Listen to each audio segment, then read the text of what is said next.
Halo, perkenalkan nama lengkap saya Yuliana Nona dengan NIM 204111077, kelas Farmasi C semester 3. Pada hari ini saya akan mereview kembali titrasi iodometrik dan iodimetrik. Yang pertama, maksud dan tujuan. Maksud percobaan adalah mengetahui dan memahami prinsip titrasi iodometrik dan iodimetrik serta reaksi yang terjadi. Yang kedua adalah tujuan percobaan, menentukan kadar metamizol, asam askorbat, dan kafein dalam sediaan farmasi dengan menggunakan titrasi iodometrik dan iodimetrik.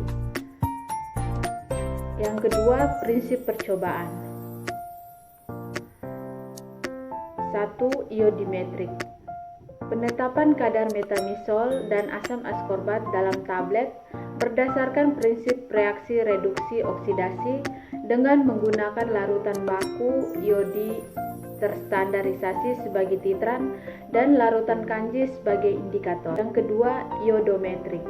Penetapan kadar kafein berdasarkan prinsip reaksi reduksi oksidasi dengan menggunakan larutan baku iodin dan larutan baku natrium iosulfat terstandarisasi sebagai titran dan larutan kanji sebagai indikator. Yang ketiga adalah prosedur kerja. Yang pertama, alat dan bahan. Alat-alat yang digunakan adalah timbangan, batang pengaduk, statim, klem, buret, beker gelas, cawan porselin, corong pisah, Erlenmeyer, gelas ukur, pipet volume, pipet ukur, pipet tetes, penganas air, sendok tanduk. Yang kedua, bahan-bahan yang digunakan adalah air suling, tablet natrium metamizol, asam askorbat, dan kafein NaHSO3, titran baku iodin terstandarisasi, titran baku Na2SO2O4, larutan kanji, dan HCl pekat. Yang berikut adalah cara kerja. Yang pertama, metamizol, timbang dan serbukan tidak kurang dari 20 tablet. Timbang saksama sejumlah serbuk tablet setara dengan kurang lebih 400 mg metapiron.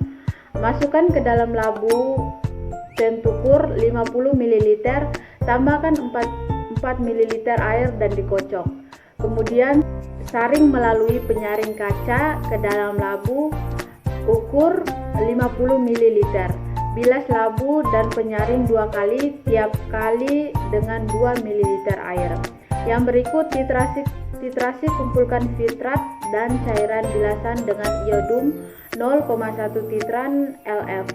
Mendekati titik akhir, tambahkan 2 ml kanji LP dan lanjutkan titrasi hingga terjadi warna biru tidak kurang dari 2 menit. Yang terakhir, suhu larutan selama titrasi dipertahankan tidak lebih dari 10 derajat Celcius.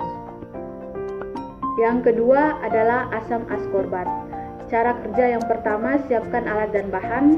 Timbang saksama sejumlah serbuk tablet setara dengan kurang lebih 400 mg asam askorbat.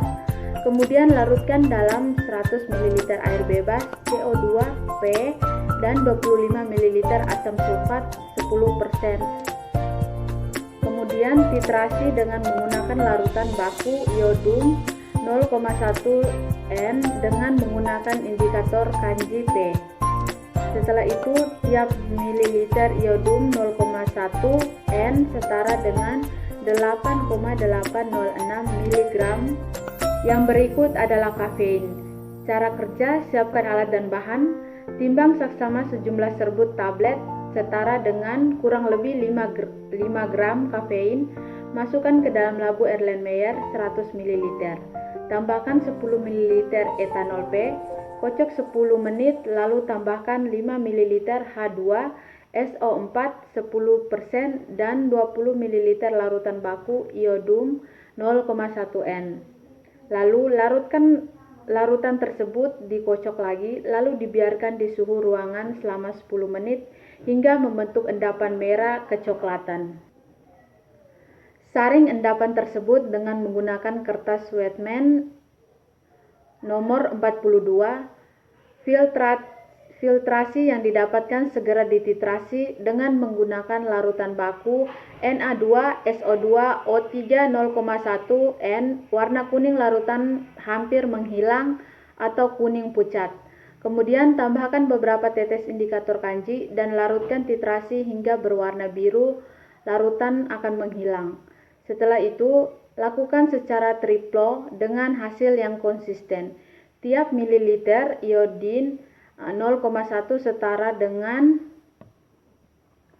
8,806 mg C6H8O6. Sekian dan terima kasih.